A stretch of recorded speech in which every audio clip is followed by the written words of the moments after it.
É uma alegria ver todos vocês aqui.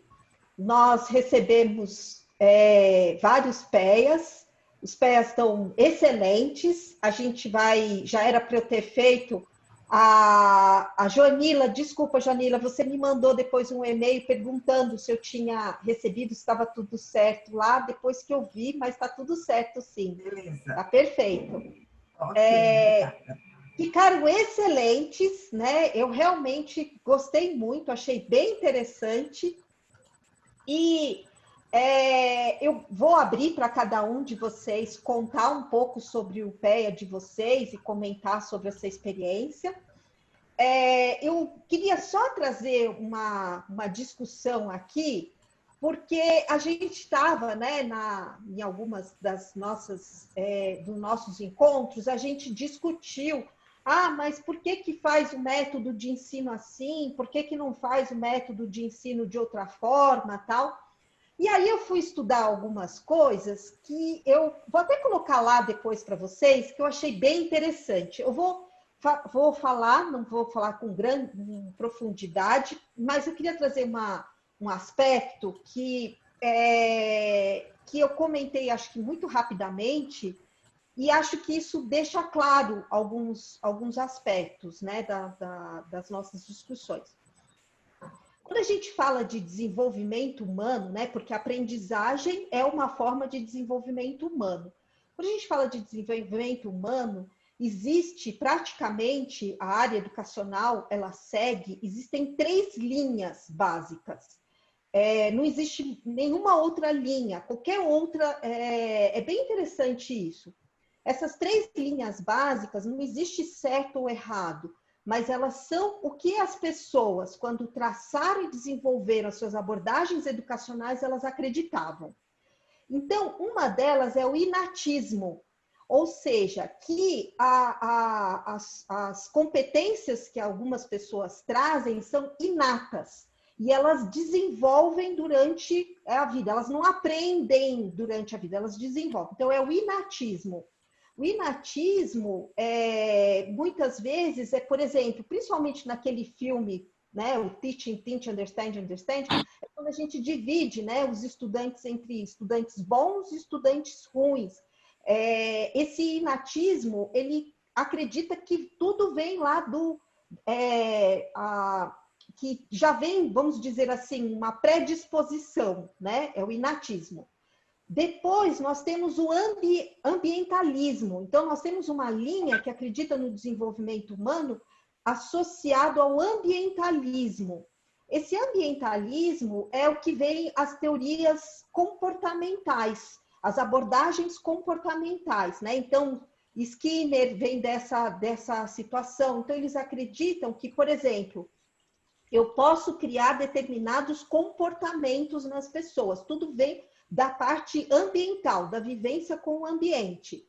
E a terceira abordagem que existe, porque a primeira era o inatismo, depois veio o ambientalismo, e a última que foi também, né, que foi criada, vamos dizer assim, é o interacionismo. Ou seja, que o aprendizado acontece da interação. Ele vem tanto de um processo interno quanto de um processo externo. Então, é interessante quando a gente vê isso, porque muitas vezes a gente trabalha, por exemplo, a gente trabalha dentro de um contexto de sala de aula, muitas vezes ou no inatismo, né? Ou no ambientalismo, ou no interacionismo. Não existe certo ou errado na abordagem do desenvolvimento humano. E essas ideias, as teorias de desenvolvimento humano, elas resultam nas abordagens educacionais. Então, nós temos a abordagem educacional tradicional, nós temos a abordagem educacional comportamentalista, nós temos a abordagem educacional humanista, temos a abordagem cognitivista e, finalmente, temos a abordagem sociocultural. Então, é interessante que cada abordagem vai gerar uma forma da gente estar criando esse processo de ensino-aprendizagem.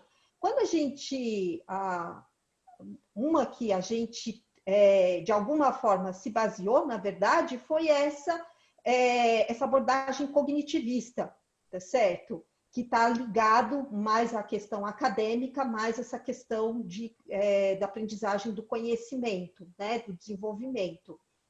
Então, para cada uma dessas abordagens, só para a abordagem tradicional, né, a tradicional abordagem comportamentalista está ligada ao behaviorismo, a Skinner. A abordagem humanista, ela vai estar ligada a Rogers, né, ao Carl Rogers. A abordagem cognitivista, ela já é Piaget e Vygotsky, e a abordagem sociocultural está ligada a Paulo Freire. Então, para vocês terem mais ou menos uma ideia do que acontece, de como funciona. Vou deixar alguns artigos lá para vocês estarem vendo, né, e discutindo, tá? Depois. Eu acho que, porque a nossa ideia aqui não é aprofundar nesse conhecimento, mas esse conhecimento nos ajuda a entender os nossos caminhos, as nossas escolhas, por que a gente está fazendo de uma forma ou de outra, tá? Então, acho que esse que é um ponto importante.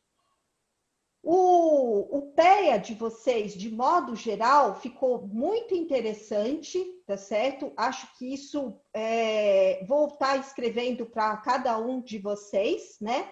A esse respeito. A gente vai dar uma devolutiva, né? Já começamos, já organizamos isso. E aí eu queria que vocês hoje apresentassem como foi o desenvolvimento desse PEA, o que mudou, se mudou, o que vocês sentiram falta quando vocês construíram ele. Então, eu gostaria de ter um pouco do retorno de vocês. Eu dou esse curso que eu apresentei, eu dou esse curso há muitos anos, eu dou desde 1981. E nos últimos 10 anos, eu fiz várias mudanças nele, e eu percebi a partir do curso e a partir da sua aula, do seu modelo que você apresentou, eu percebi algumas coisas que eu não tinha consciência. Então, por exemplo, é um curso de matemática financeira, né?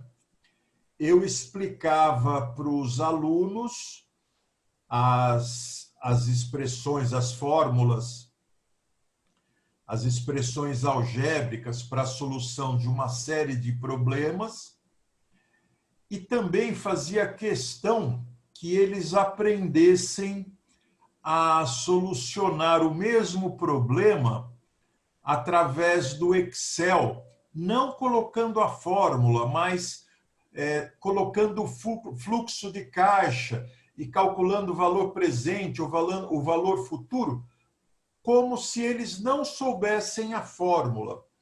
E isso daí nunca passou eu nunca interiorizei que era um conhecimento, eu achava importante, mas nunca coloquei isso como um objetivo de conhecimento.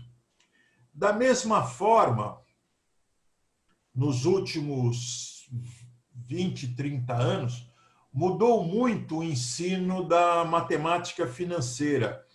No início, a preocupação que existia era basicamente com cálculo, você saber calcular os valores.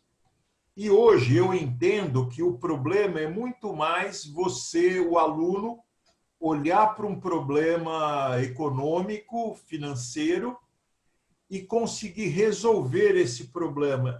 E isso tudo, esse entendimento, eu adquiri a partir do curso e a partir da montagem, de tentar montar o meu programa seguindo os ensinamentos daquela aula 1 que você deu.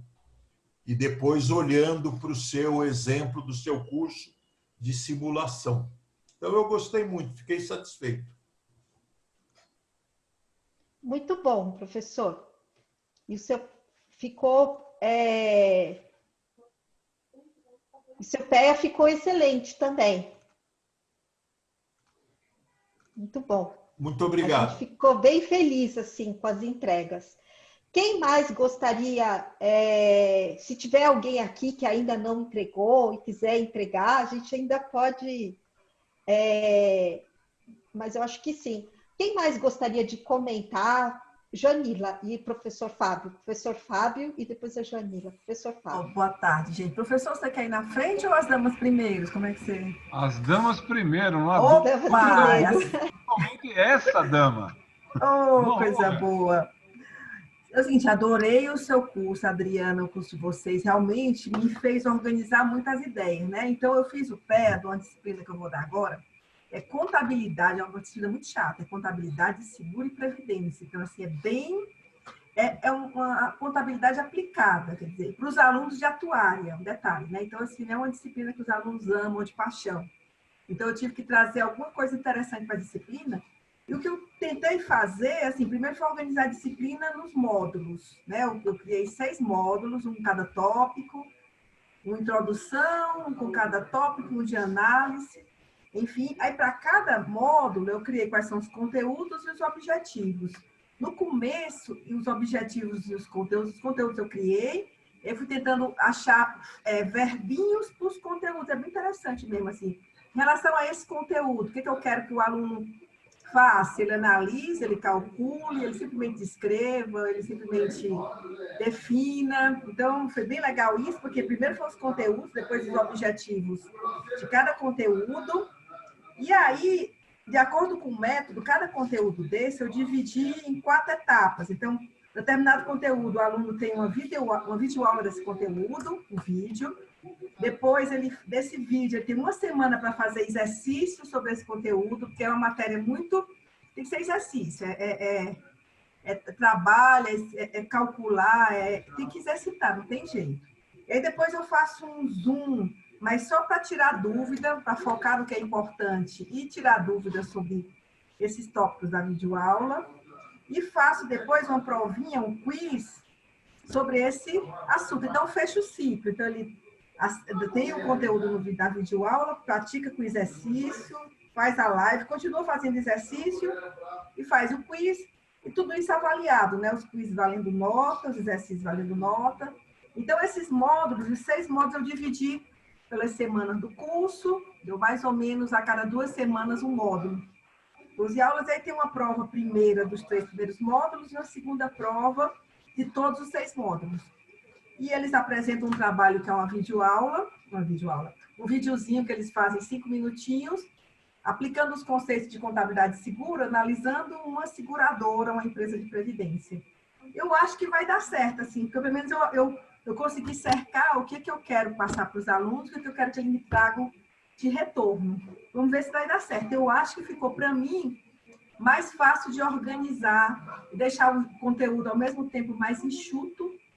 Eu senti que ficou mais enxuto, porque tem muita coisa que eu dava, que eu ficava tentando insistir na sala de aula, que eu acho que você tem que deixar os alunos pesquisarem nesses exercícios, nessa pesquisa fora da videoaula, digamos assim. E eu espero que dê certo. Mas foi muito bom, achei assim, uma experiência bem legal, porque se eu não tivesse tido essa orientação, ficava difícil dar tanto conteúdo, assim, organizar tanto conteúdo em um semestre, sabe? Assim, ia ficar uma coisa muito confusa. E se organizando conteúdos objetivos e a avaliação desses objetivos, ficou muito mais claro, mais enxuto no que é essencial da disciplina. Muito bom mesmo. Bom, primeiro, parabéns realmente para todo o trabalho que vocês fizeram. A equipe é excelente. Eu estou muito orgulhoso de ter colegas como vocês que nos conduziram nesse tempo todo. Isso foi, eu acho que você foi uma experiência muito bacana num momento terrível, né? Isso, a virada do começo do semestre passado para frente. Também ganhei muito com isso. Como professor, tem um negócio na minha cabeça que é o seguinte: fala-se muito em sabático, né? Mas parece que o sabático você tem que separar 6 meses, 1 ano, né? E tem alguns felizardos aí que ficam 10 anos sem trabalhar e, né, estão dizendo que é sabático. O aluno que termina o curso e faz sabático. Então, esse tema é bem amplo, né? Mas, de uma maneira geral, no pequeno espaço de tempo, quem se propôs a repensar uma disciplina ou os vários cursos, e esse grupo aqui é uma parte, né, do grupo que foi exposto, teve isso. Olha, eu tenho uma disciplina que eu tenho há 25 anos, e eu já fiz remendos, puxadinhos, né? Mas eu quero mencionar, né, o que a Jonília comentou. O projeto em si tem sido elogiado, mas a primeira aula foi uma provocação muito feliz para a gente dar aquele passo para trás, né? Quer dizer, será que o problema está na ferramenta ou no olhar da disciplina? Então, para mim, foi muito bom. Eu realmente dei o passo para trás, como se estivesse começando a pensar na disciplina naquele momento. Então, isso foi uma coisa legal. No departamento de contabilidade atuária, eu sei que nos outros departamentos também existe isso, mas a gente tem o hábito de assistir a aula do colega, né? E é interessante ver o que eles estão usando. Então, são ênfases diferentes. O que alguém procurou não é igual ao outro. Quer dizer, alguém procurou mecanismo, né? Alguém procurou integração, alguém procurou apoio para melhorar o Moodle. Então, isso está sendo interessante. E é muito legal você ver alguém que tem a metade da sua idade dando uma aula. Bom, por que eu não pensei nisso? Não, eu pensei, mas eu larguei com o tempo, né? Então, isso está sendo muito bacana e eu acho que é revitalizar, não uma disciplina, mas o nosso papel de professores. Aí eu agradeço, porque isso foi muito legal. E aí, eu diria que as pessoas precisam de alguns gatilhos para motivação. Pô, eu quero dar uma boa aula, mas eu estou travado, eu não sei como. Então, essa lógica, ela, na minha percepção, além de melhorar aperfeiçoar, enfim, mudar o verbo que vocês quiserem, a aula propriamente dita, ou o papel do docente, tem um lado interno. Eu me sinto mais satisfeito em relação à aula.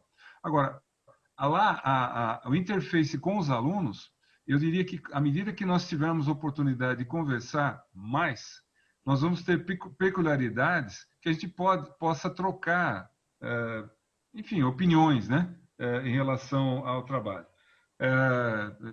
O mundo não está resolvido? Claro que não. Eu entrei numa sala de aula ontem, 4 alunos vão assistir a aula, ou declararam, né, no meu pedido de diagnóstico inicial, né, o questionário, que vão usar Smart. Eu já fui para cima, né? Por quê? Porque eu já sei o tamanho do problema, né? Então, assim, primeiro, pensar que isso é uma revitalização, pensar que usar os mecanismos não é algo transitório, mas vai fazer parte da nossa vida, sabe Deus, quantas décadas, né? Ou seja, independentemente de pandemia. Então, isso é uma coisa diferente na cabeça da gente, já tem uma postura mais permanente, isso é ótimo, né? Você vai investir numa coisa que tem continuidade. E, especificamente, eu quero agradecer o apoio da Andréa na questão veja, eu queria declarar de público, né? Já que estamos entre amigos, né? Que tudo que ela fala que é fácil, é fácil para ela. E para você, Adriana, é para você, Edgar, para você, Pedro, né?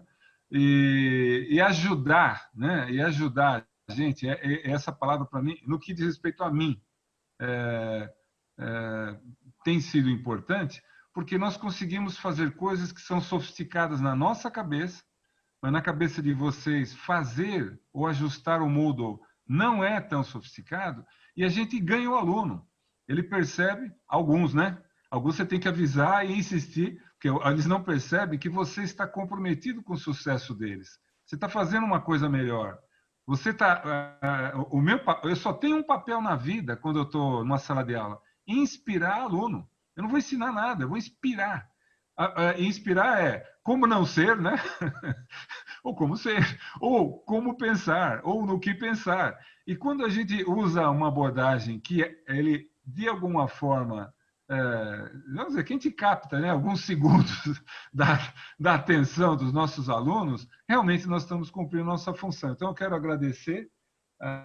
Acho que vocês legitimaram a necessidade do Comitê de Inovação Pedagógica na Fé. Eu espero que nós possamos estruturar melhor, ter recursos, caminhar e realmente atrair mais os professores, não como uma situação spot, né? Aquele momento, na crise, mas como uma coisa da vida.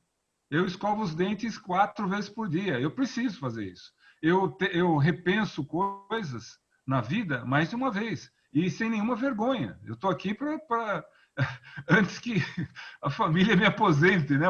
Ou seja, ninguém mais queira ouvir, né, o que eu, como docente, gostaria de falar. Então, eu queria agradecer realmente o empenho. Eu sei o quanto vocês se empenharam, gastaram tempo, além de todas as coisas que vocês fazem, e realmente nos conduzindo de uma forma muito positiva. Muito obrigado.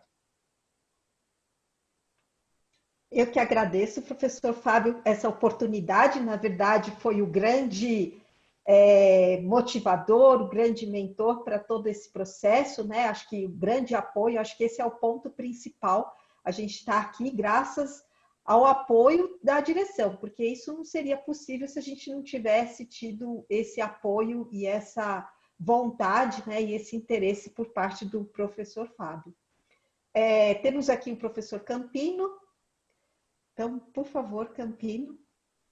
Não, Adriana, muito obrigado. E, em primeiro lugar, queria agradecer realmente a Adriana e a equipe pelo excelente trabalho que fizeram.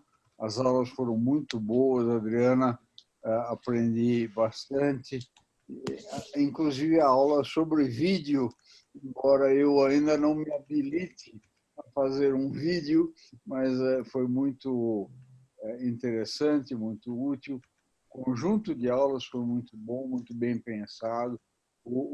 Quero agradecer em público a Andréa pelo trabalho dela, pelo apoio que ela me deu várias vezes aqui, como o professor Fábio falou, dificuldades, tá? Tem um problema, André, como é que faz isso aqui?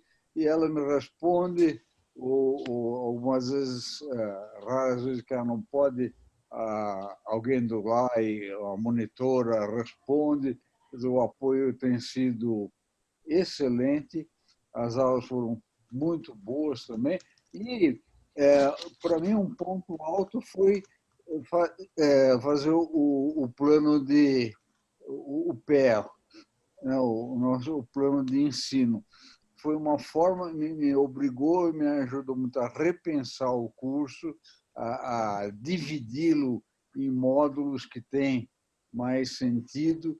E a parte de skills, né, foi muito interessante, porque tinha coisas que eu nunca havia pensado. Mas espera aí, o aluno vai precisar desse skill, eu vou ter que providenciar antes. No meu caso, no caso da disciplina deste semestre, no curso de graduação, eu divido com a professora Dolores uma disciplina na pós-graduação, que é Economia da Saúde. Mas em graduação, que é Demografia Econômica, é uma disciplina optativa. Então, quarta-feira eu dei aula, já usei o pooling pela primeira vez, aqui o pool do Zoom, para saber quem eram os alunos do primeiro ano, do segundo, do terceiro. Eu tenho 4% dos alunos, são 60 alunos, 4% são do primeiro ano, 25% do segundo, 20%, quer dizer, o grosso é segundo e terceiro ano, né? Mas esse pessoal do segundo ano, por exemplo, não sabe algumas ferramentas do Excel que vai ser útil no nosso curso.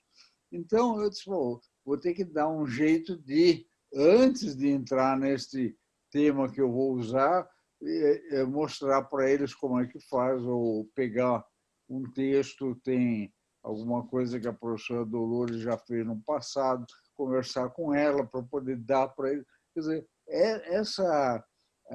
essa oportunidade foi, para mim, uma oportunidade muito boa e eu acho que realmente, ao longo do futuro, né, quando se estrutura mais o trabalho de vocês, que é esse trabalho de inovação pedagógica, vamos precisar pensar, vocês vão precisar pensar também nessas coisas e eu, desde já, me inscrevo em todos os cursos que vocês forem dar, porque a amostra foi muito boa. Muito obrigado.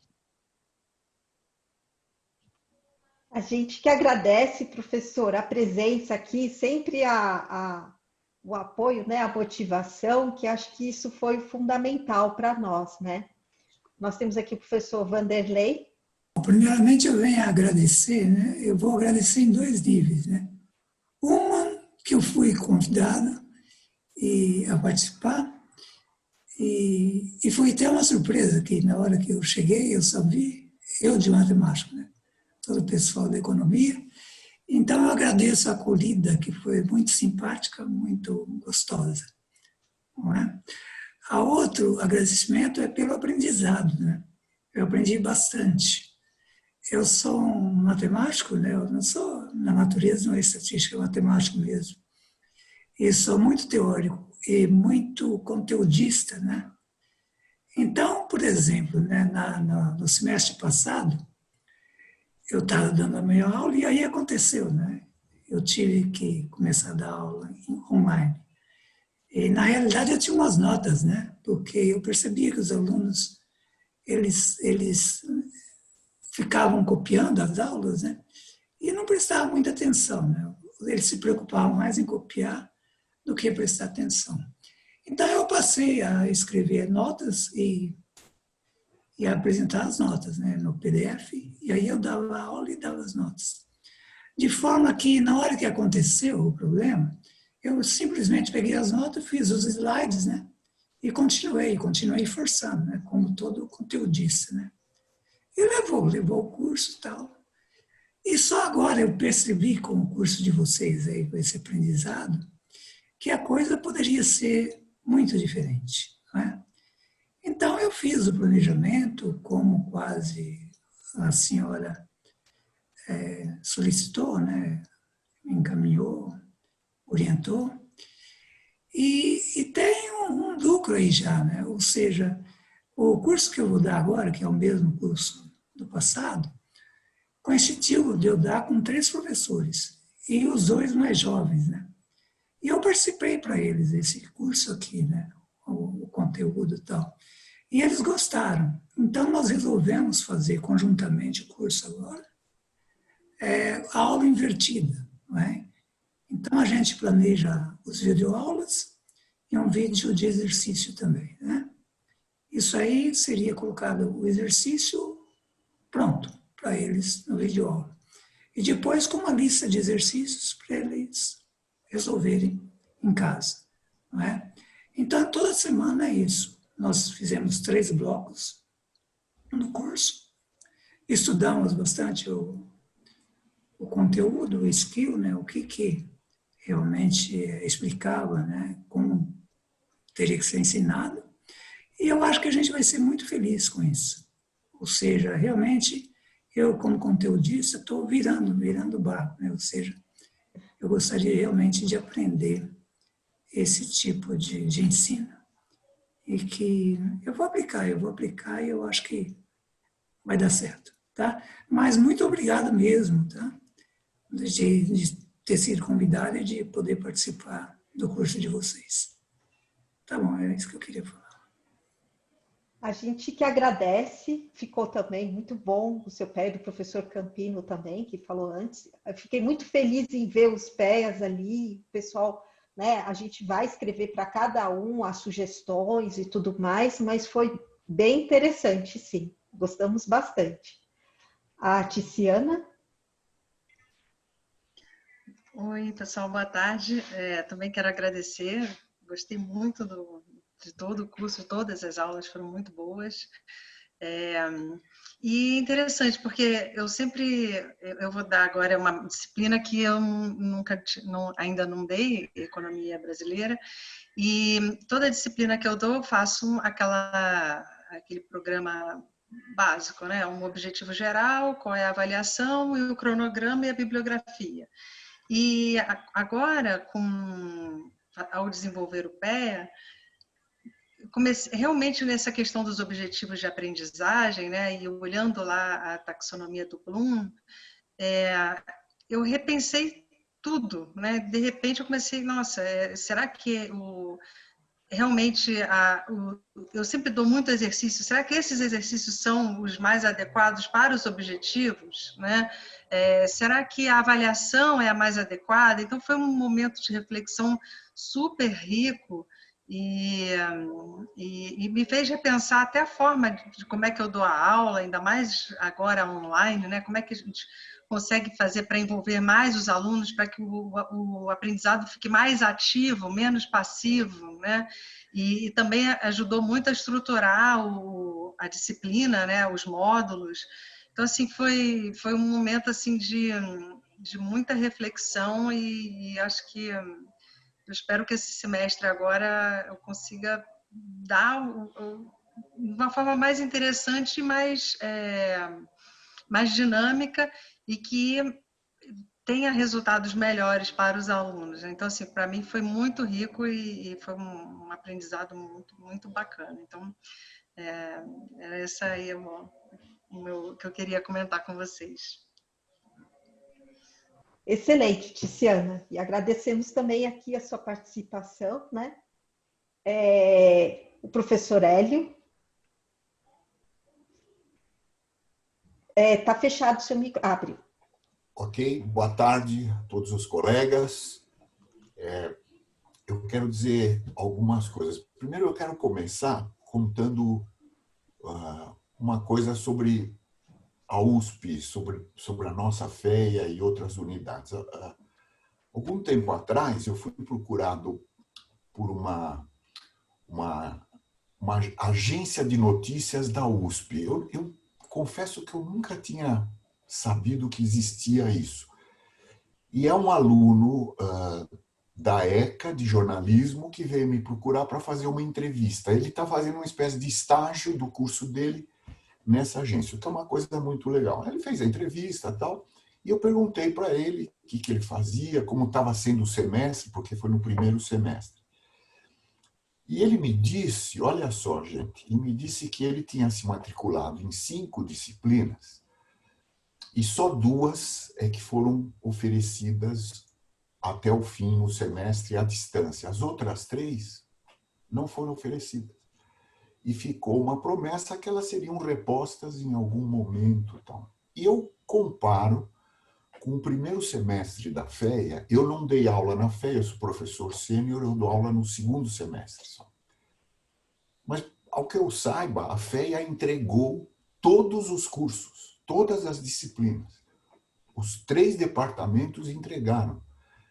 Isso mostra o compromisso, a seriedade que a nossa unidade tem. Não é a única, há outras unidades também com a mesma seriedade, mas a USP não é uma só, né? Existem diversos graus de comprometimento. Eu acho que isso precisa ser registrado entre nós. E a própria existência dessa atividade nossa, desse curso, mostra o nosso comprometimento, a nossa seriedade e a quantidade de colegas que atenderam.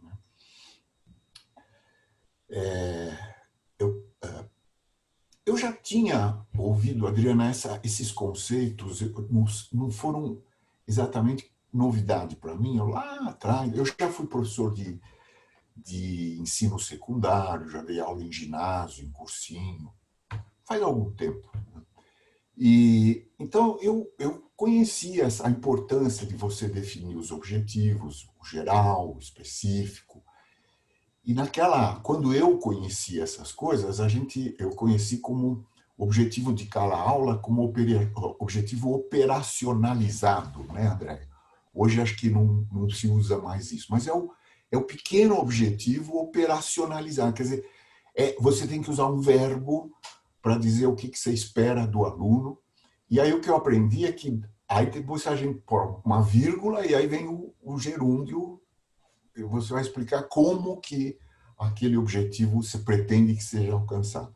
Mas eu tinha esquecido tudo isso. Impressionante, né? A gente vai... E o curso me deu a oportunidade de retomar e de verificar realmente como isso é importante, como isso nos ajuda a não nos perdermos no conteúdo, como o professor Vanderlei falou. O conteúdo é importante, mas ele é um meio, né? Ele não pode ser o fim, né? E, então, o curso me reacendeu essa coisa.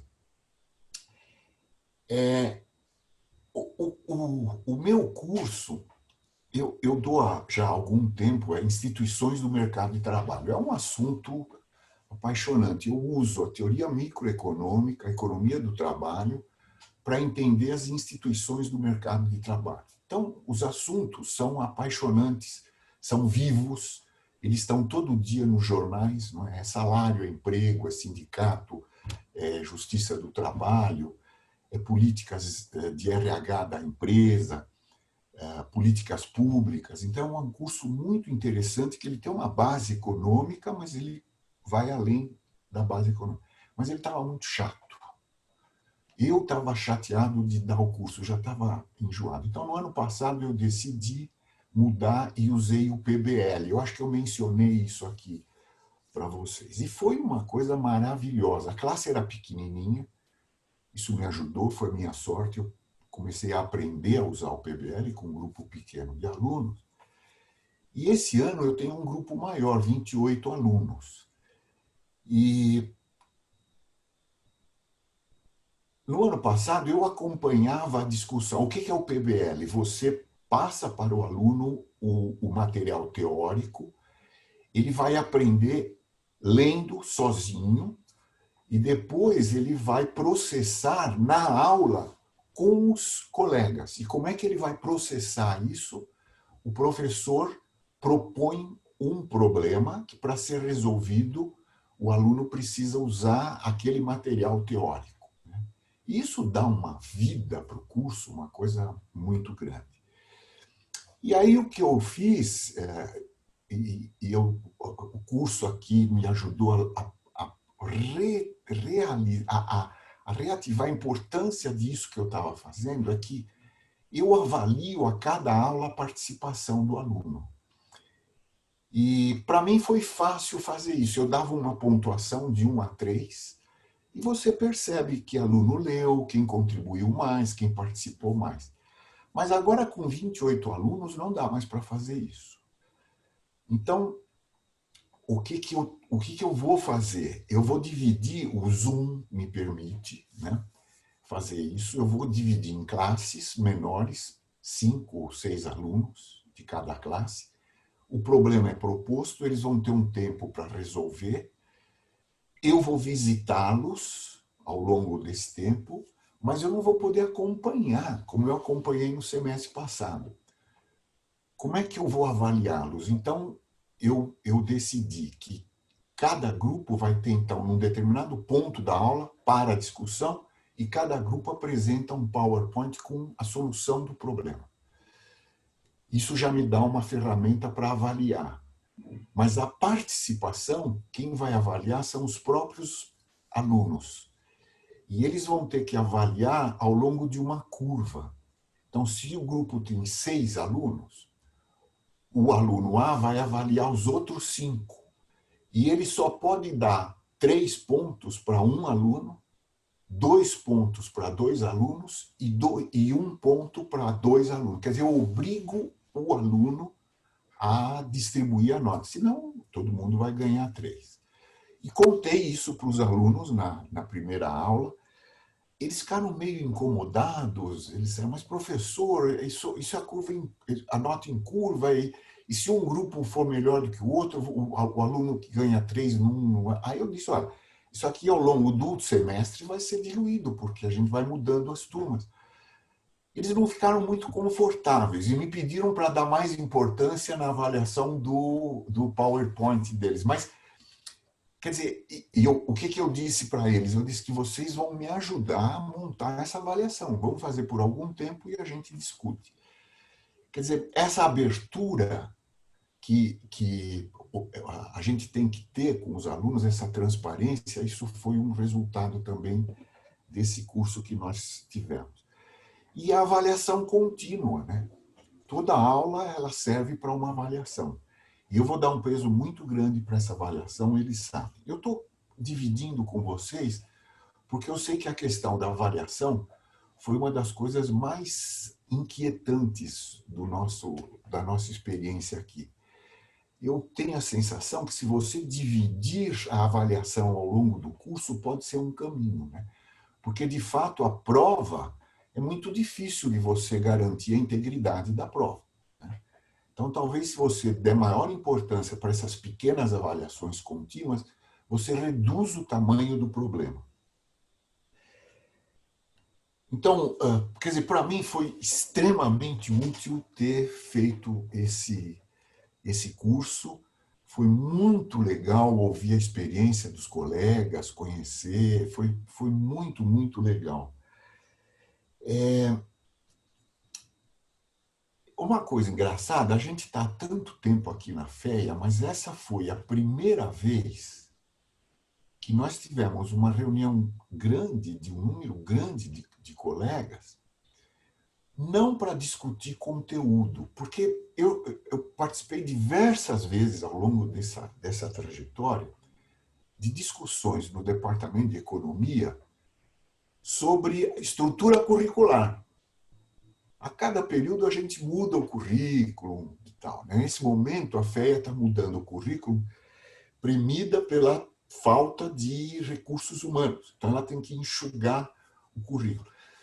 Mas todas as vezes que a gente se reuniu durante esses anos todos que eu estou aqui, sempre foi para discutir conteúdo. Currículo é conteúdo. Quer dizer, a gente tem uma tendência de enfatizar o conteúdo, que é importante, é evidente.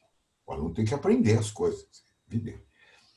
Mas essa foi a primeira vez que a gente discutiu educação.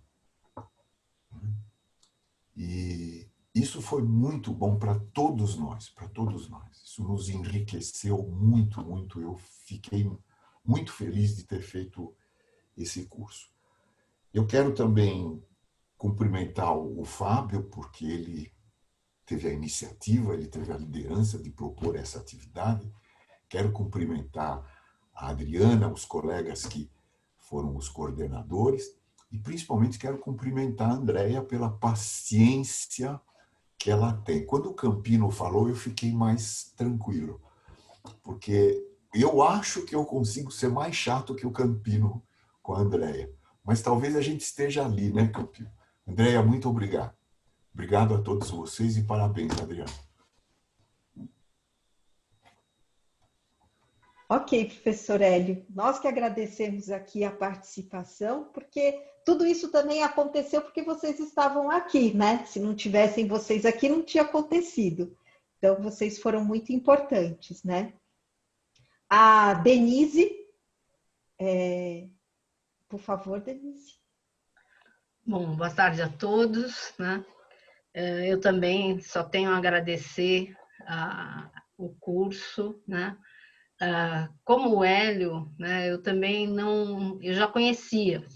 Na verdade, a USP vem investindo nesse tipo de tecnologia faz muitos anos.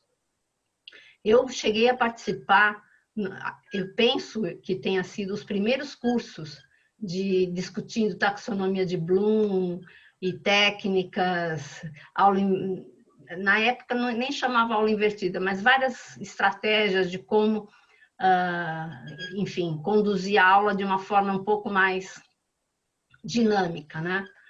E naqueles primeiros cursos, né, uma das coisas que me marcou muito e que na época, né, o que o professor, no começo do século XX, ele era o detentor de todo o conhecimento, porque não existiam quase bibliotecas, não existiam livros, então era o professor que estudava, então ele era o detentor do conhecimento. Então o que ele tinha para fazer realmente era expor, né, e os alunos sentado na carteira, copiando, porque era a fonte do saber, né? Hoje, a informação não está com a gente. A informação está aí, está na internet, né? A qualquer momento, você tem uma dúvida, você entra e você tem uma informação, você avalia se aquela informação é melhor ou pior, mas a informação está aí, o conteúdo está aí. E aí, qual que é o papel do professor, né? O Hélio falou assim que é a primeira vez que a gente discute educação, mas o LAI, Andréia, quando é que começou o LAI? 2004. Quando é que nós... Quando? 2002. Eu entrei em 2004. 2004, mas foi muito antes. 2002. 2002, o professor... como é que eles chamam, que foi o coordenador primeiro do LAI? André Fischer. Isso, André Fischer, eu ajudei um pouquinho, né? E foi aí que a gente começou com o LAI. E o LAI, na verdade, ele é é a sementinha de tudo isso, né? E a Andréia, bom, os colegas já enalteceram o trabalho da Andréia. A Andréia é fantástica, ela ajuda e tudo sai na hora e no tempo, porque ela sempre está a tempo de dar aquela empurrada, de fazer o que é necessário, de colocar tudo funcionando. Mas o que eu queria ressaltar, lembrando tudo isso, né, é que nos cursos que eu fiz desde daquela época, eu não sei exatamente em que ano que eu comecei a fazer os cursos, uma coisa que me incomodava era os professores ficavam explicando tudo isso, mas só que eles davam o quê? Eles davam conteúdo. Era a taxonomia do Bloom, era não sei o quê, e era o conteúdo, eu precisava fazer isso, mas a prática, né? Vocês não. Esse curso eu acho que a prática, trazer o como fazer, foi assim fantástico para mim, né? Foi realmente algo muito fantástico o fato de vocês darem o conteúdo e darem a aplicação e pedirem o PEA, né? E aí, o PEA para mim foi também muito importante, porque, como os colegas colocaram, né? Foi um momento de reflexão. Então, muitas coisas que eu fazia assim, porque eu tinha aprendido alguma coisa dos cursos anteriores, e eu acabava fazendo meio na intuição, né? Agora foi um momento de refletir, perceber, conectar, né? E uma das coisas também que eu faço, em função um pouco dessa questão de que nós, professores, já não somos mais a fonte do saber, é aquela ideia de aprender fazendo. Então, eu delego muitas coisas para os alunos fazer, já vinha fazendo isso. E agora, com as técnicas que vocês nos ensinaram a aplicar, isso acho que vai ser cada vez mais fácil, né? Mas enfim, os alunos gostam, eles preferem eles falar, eles pesquisarem, trazer informações. Então, imagina, o professor Campino falou que ele dá economia da saúde na pós-graduação. Eu dou economia da saúde na graduação. Primeiro semestre, a segunda aula que eu vou entrar na sala de aula, eu recebo um e-mail, a USP vai fechar as aulas presenciais na terça-feira. Eu dei aula no sábado, no primeiro semestre. Eu entrei em sala de aula e falei, pessoal, acabei de receber o e-mail que as aulas agora vão estar suspensas por causa da Covid. Mas nós, sábado que vem, estaremos fazendo aula online.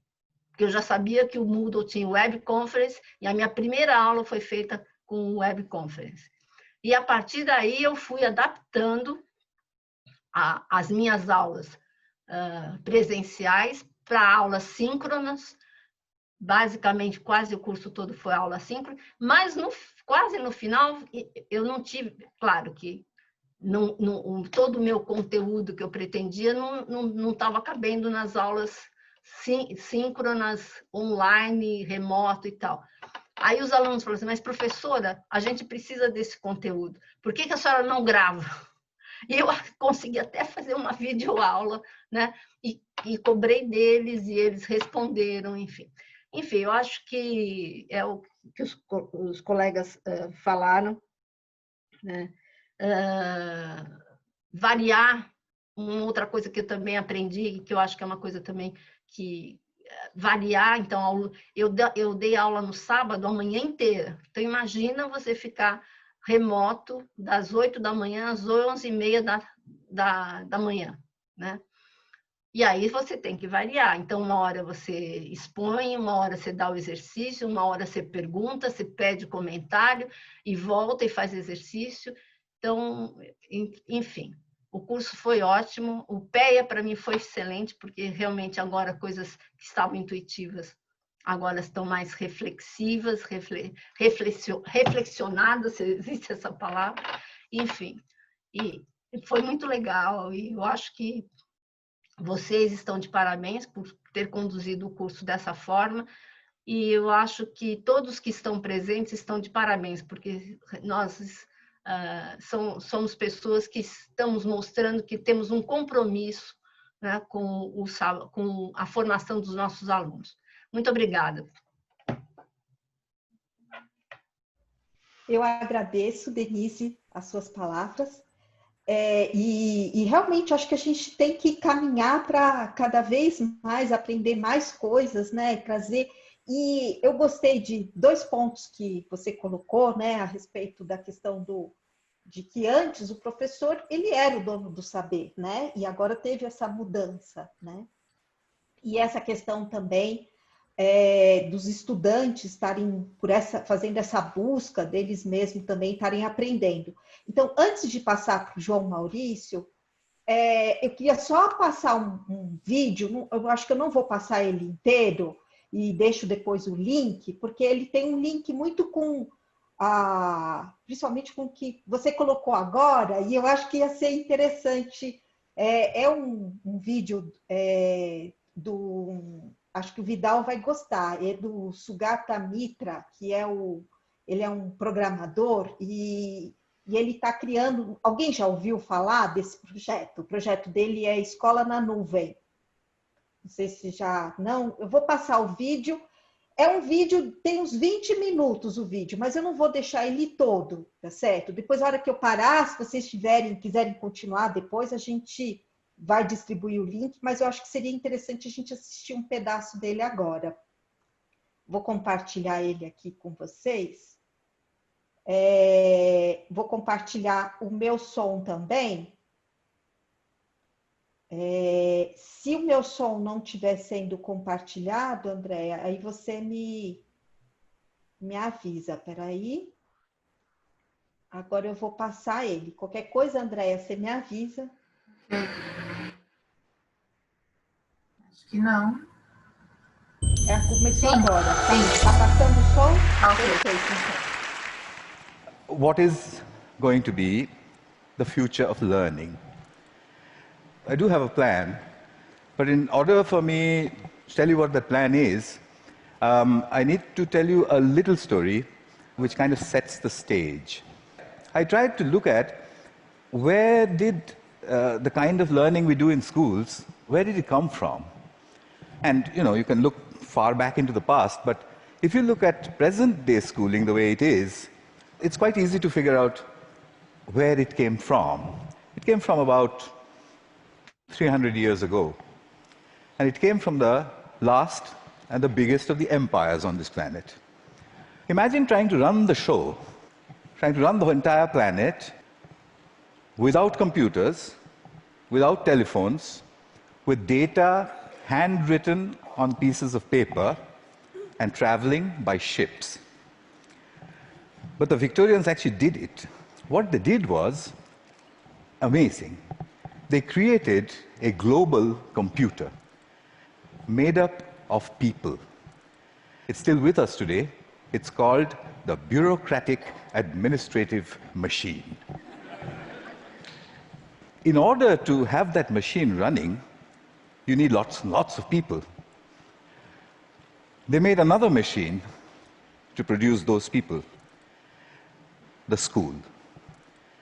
The schools would produce the people who would then become parts of the bureaucratic administrative machine. They must be identical to each other. They must know three things. They must have good handwriting, because the data is handwritten. They must be able to read, and they must be able to do multiplication, division, addition, and subtraction in their head. They must be so identical that you could pick one up from New Zealand and ship them to Canada, and he would be instantly functional. The Victorians were great engineers. They engineered a system that was so robust that is still with us today, continuously producing identical people for a machine that no longer exists. The empire's gone. So what are we doing with that design that produces these identical people? And what are we going to do next, if we ever are going to do anything else with it? So that's a pretty strong comment there. I said, schools as we know them now, they're obsolete. I'm not saying they're broken. It's quite fashionable to say that the education system's broken. It's not broken. It's wonderfully constructed. It's just that we don't need it anymore. It's outdated. What's the kind of jobs that we have today? Well, the clerks are the computers. They're there in thousands in every office. And you have people who guide those computers to do their clerical jobs. Those people don't need to be able to write beautifully by hand. They don't need to be able to multiply numbers in their heads. They do need to be able to read. In fact, they need to be able to read discerningly. But that's today. But we don't even know what the jobs of the future are going to look like.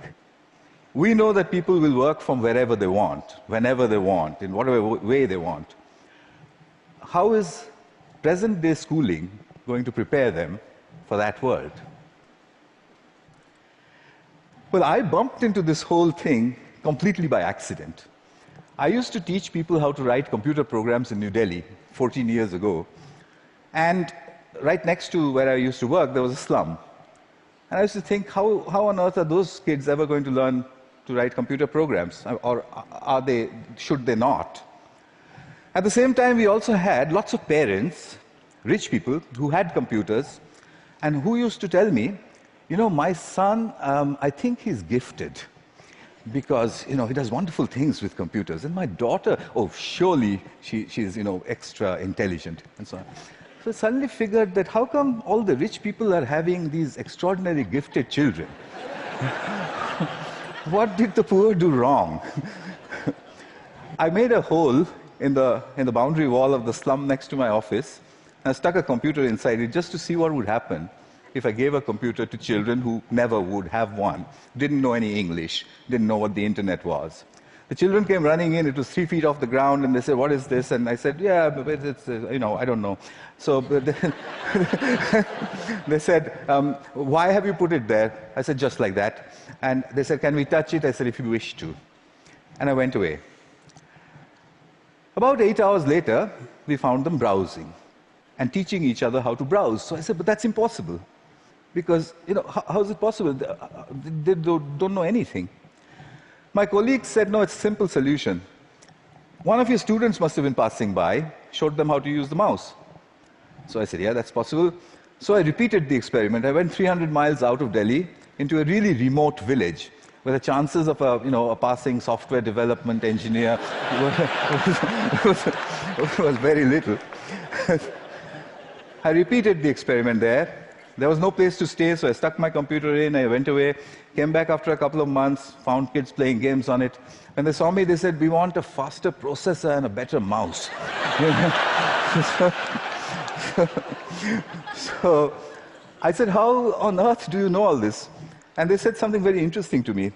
In an irritated voice, they said, you've given us a machine that works only in English, so we had to teach ourselves English in order to use it. That's the first time as a teacher that I heard the word teach ourselves said so casually. Here's a short glimpse from those years.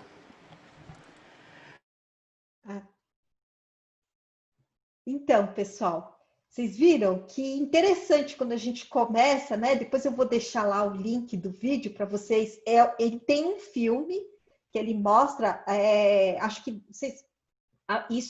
esse vídeo, inclusive, foi trazido foi sugerido, né, por um estudante de uma disciplina de pós-graduação, e vocês viram que faz a gente refletir, né, sobre... e eu me lembrei desse vídeo quando estava ouvindo a fala da Denise, né? Então, quer dizer, a importância da gente procurar atualizar a forma como a gente está educando, a forma como a gente está trazendo as coisas para esses estudantes, né? E ele disse que... E é interessante porque ele coloca, né? A escola funciona? Funciona, mas ela está desatualizada, né? Então, quer dizer, ele não... E é bem interessante o resto do vídeo, que ele mostra os caminhos para onde ele sugere, o que ele vê, e existe até um documentário sobre isso. Ele tem artigos, ele fala isso no vídeo, ele tem artigos escritos que ele fez vários testes para saber a respeito dessa questão do aprendizado. A forma como ele coloca, né, das coisas, eu acho que vai muito no caminho da estratégia do PBL, né? É bem interessante, porque ele dá oportunidade, ele vai contar mais para frente, inclusive, né? Ele coloca lá algumas questões para essas crianças estarem depois pensando, trazendo, resolvendo, né? Então, eu acho que a gente buscar essa possibilidade de mudança, eu acho que nós temos aqui um bom caminho pela frente e muitas oportunidades. Acho que esse é um ponto importante, né? O João Maurício estava inscrito para falar. Por favor, João Maurício. Boa tarde a todos. Eu reitero aí as palavras inicialmente dos colegas, que eu gostaria de agradecer a iniciativa da direção da escola, o seu trabalho, Adriana, do professor Edgardo, do professor Forqueto, o apoio da Andrea. Realmente esse curso foi muito, produtivo. E só uma parte no que você acabou de colocar aí, eu me recordo que em várias reuniões no nosso departamento, na nossa área, né, nosso departamento é dividido em áreas, né, e a gente semestralmente faz as discussões, as disciplinas colocadas, os professores, etc. E nessas reuniões, muitas vezes a gente fala, bom, pessoal, realmente, a gente só não pode atrapalhar esses alunos. Então, a gente, vamos dizer assim, já tinha um pouco esse espírito, a gente reconhecia, né, a capacidade dos alunos e que a gente tinha que ajudar, a gente não podia atrapalhar muito os alunos. Mas eu, particularmente, também achei muito rica, né, os depoimentos, o que os colegas falaram das dificuldades, ideias de soluções de problemas. Eu vou ministrar a minha primeira aula daqui a pouco, tá certo? Na graduação, então, às 19h30, eu vou dar aula. E estou muito interessado, porque, afinal de contas, sexta-feira à noite, no meio da pandemia, não quer dizer nada, né? Ou seja, antigamente você dar aula sexta-feira à noite não era muito legal, era desinteressante para os alunos, para o professor e tal. Agora, a aula de sexta à noite é tranquilo, né? E eu tenho uma centena de alunos. E isso não é figura de linguagem.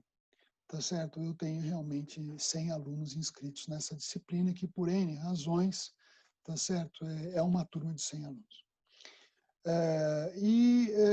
O semestre passado eu ministrei aula na pós, né? É muito diferente, né? Você dá aula para meia dúzia, uma dúzia de pessoas, é uma outra realidade, que para dar para graduação é um desafio, é muito maior, usando esses recursos. Então, eu tenho aí quebrado a cabeça nesse planejamento, né, de como intercalar as atividades, né, como motivar os alunos, com os objetivos dessa disciplina, etc., né? E eu cheguei à conclusão que eu vou começar, você está entendendo, com um plano, mas com alguma flexibilidade nesse acordo que a gente vai fazer com os alunos. Que normalmente a gente chega no começo do curso, a primeira coisa, a gente faz um combinado com os alunos, né? Isso, quanto vale, eles querem saber como é que vão ser as notas, controle da frequência, não sei o que e tal. E a verdade é que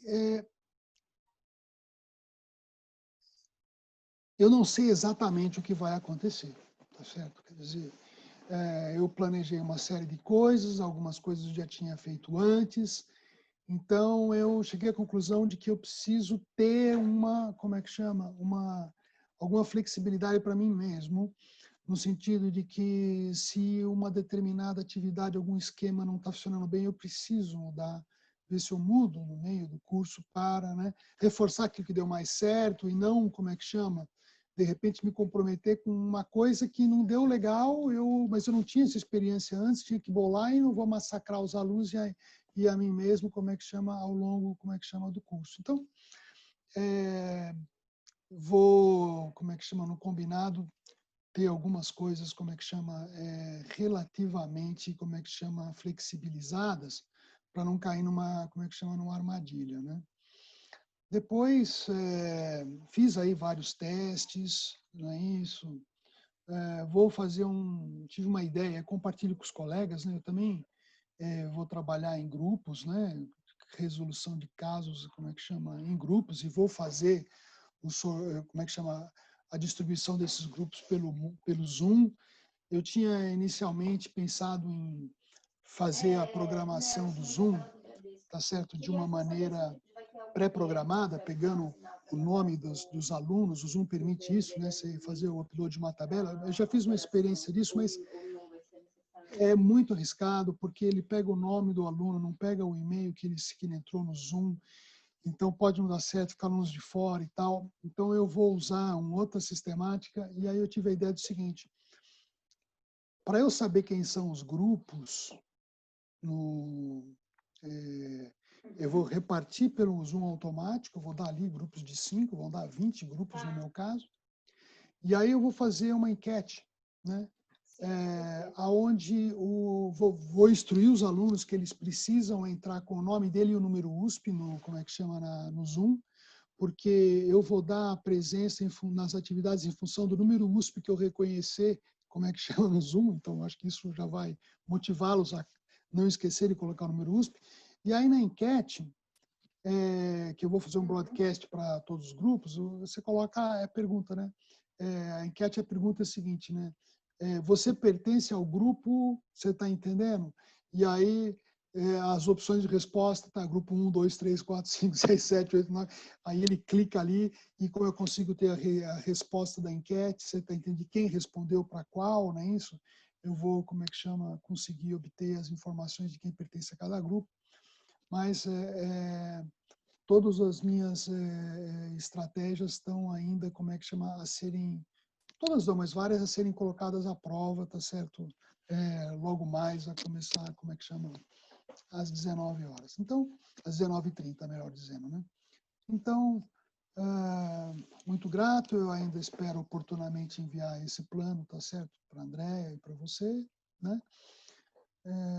E é isso, muitíssimo grato.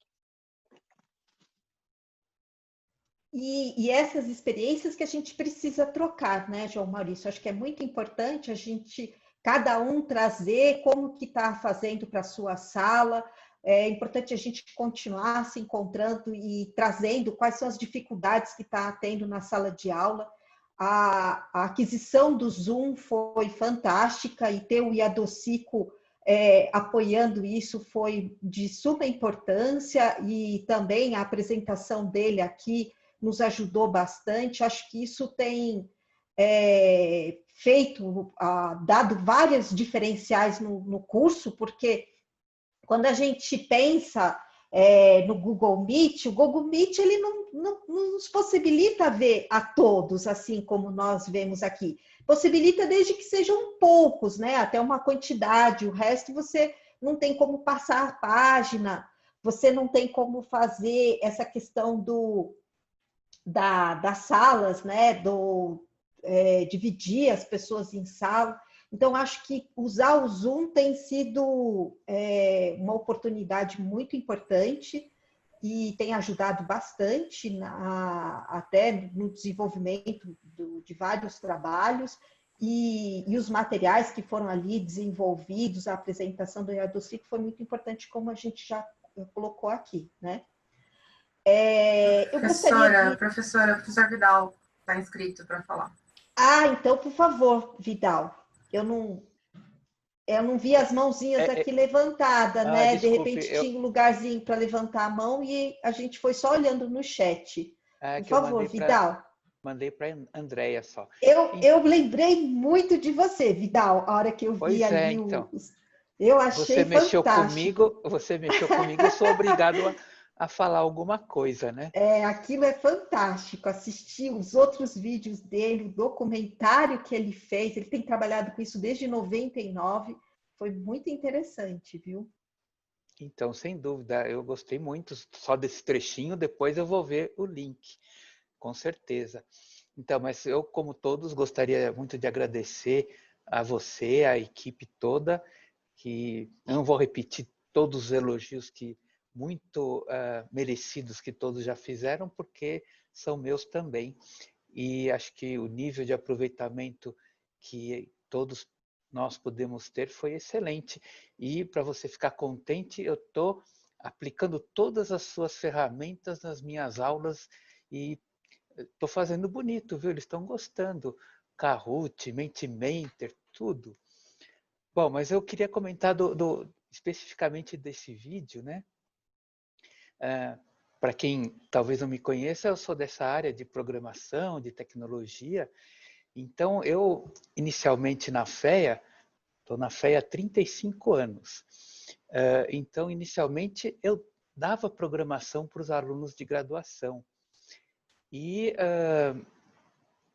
depois de um tempo, numa turma lá, eles reclamaram, porque programação era coisa de matemático e programador, e aí, numa reunião de departamento, não é para dar mais programação para os alunos de administração. Eu fiquei triste, né? Mas compreendi. Há uns 3, 4 anos atrás, fui surpreendido com o oposto. Os alunos estão querendo programação, né? Então, precisa pensar como fazer, etc.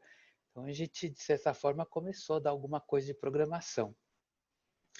Mas, puxa vida, como vai dar programação, né? Porque é um mundo de recursos que a tecnologia tem hoje e é impossível dar tudo.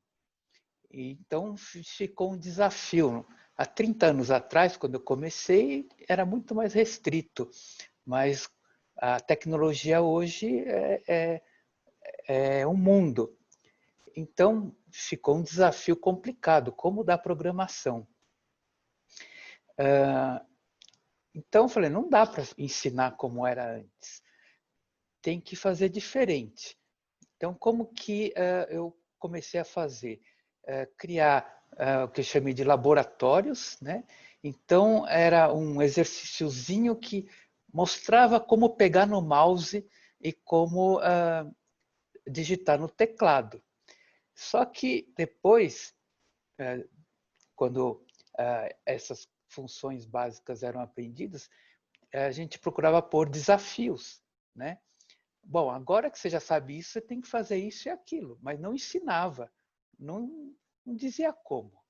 Então, quando o apresentador fala, eles aprendem sozinhos, né?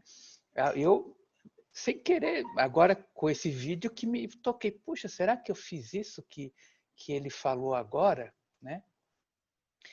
E a experiência que eu tive, que foi muito gratificante, foi, tá na moda, a análise de dados, analytics e toda essa ideia de inteligência artificial, etc., né? Que a gente está envolvido.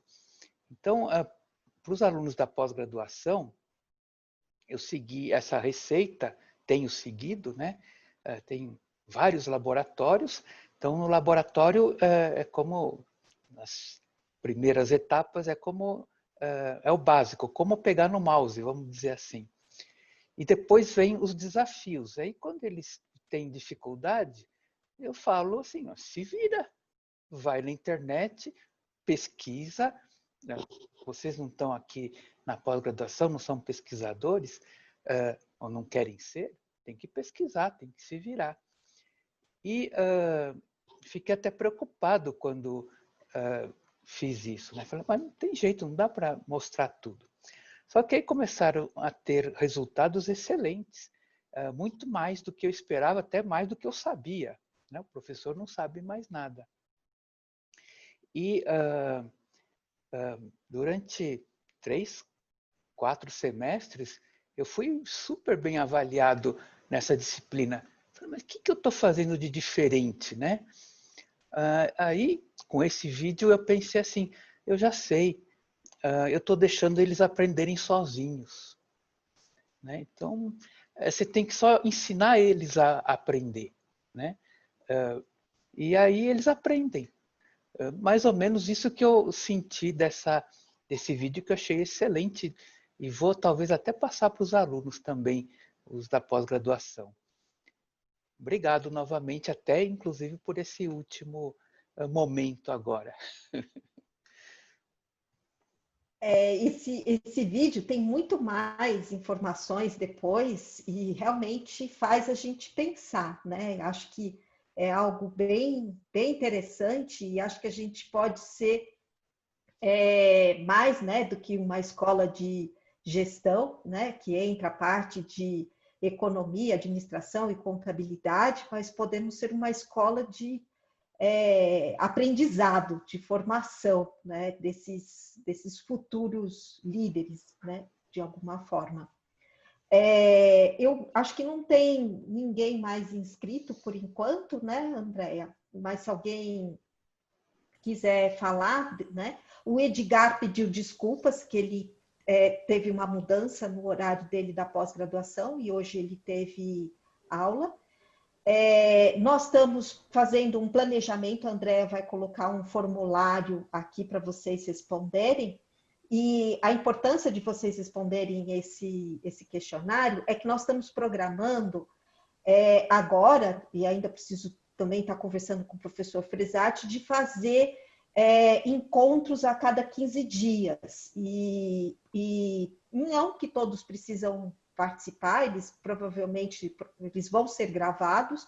Esses encontros a cada 15 dias a gente precisa definir, né, um dia da semana, e seria um encontro sobre estratégia, método de ensino, e um encontro sobre tecnologia. Então, a gente vai estar se revezando, né, nesses encontros. E aí, por exemplo, nós vamos ter um encontro que a gente vai falar sobre a técnica, o Jigsaw, que é uma técnica que pode ser utilizada. Então, a gente vem e simula essa técnica, independente do número de professores, a gente consegue mostrar como ela funciona. Depois, um outro encontro que nós vamos falar sobre o laboratório de avaliação no Moodle, passo a passo, como que implementa ele, tá certo? Aí depois no próximo, não estou dizendo que vão ser assim, que vão ser esses, a gente ainda está organizando para fazer essa agenda.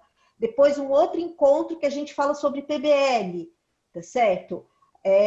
Aí vem as pessoas que já aplicaram, o professor Fábio Fresati, professor Hélio, que já usaram, qualquer outro professor vai trazer aqui, a gente mostra, faz uma pequena simulação, tá certo?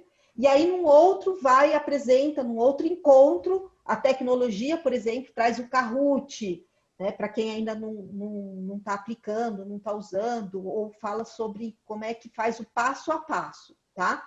Então, a gente vai criando essa rotina de ter esses encontros de estratégia, tecnologia, e aí a gente pode repetir, por exemplo, do Zoom para quem perdeu ou para quem quer reforçar alguma coisa. Então, a gente vai fazendo essas diferenças. Por isso que lá no questionário tem, né, uma pergunta, qual seria o melhor dia da semana, para a gente estar Ou a gente pode até estar variando o dia da semana desses encontros. Eu gosto mais de coisas mais fixas, mais de rotina, porque aí a gente já sabe que vai ser sempre naquele dia, naquele horário. Então, isso vai depender também das disponibilidades, né? E também porque é gostoso a gente se encontrar aqui, né? Acho que a gente se renova, aprende. E também, acho que é importante, por exemplo, se vocês têm alguma coisa que vocês descobriram, que vocês querem fazer, ou algum tipo de workshop com as pessoas, acho que é bem interessante, vocês podem se disponibilizar para apresentar, e será muito bem-vindo, será assim, bem importante, tá? Nós vamos colocar o link do vídeo também, ele está aí no chat, mas a gente vai colocar lá para vocês, né? Para esse link.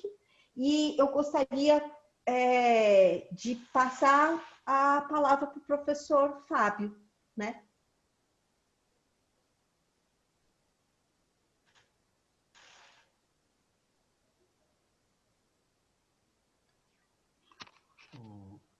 Obrigado, Adriana.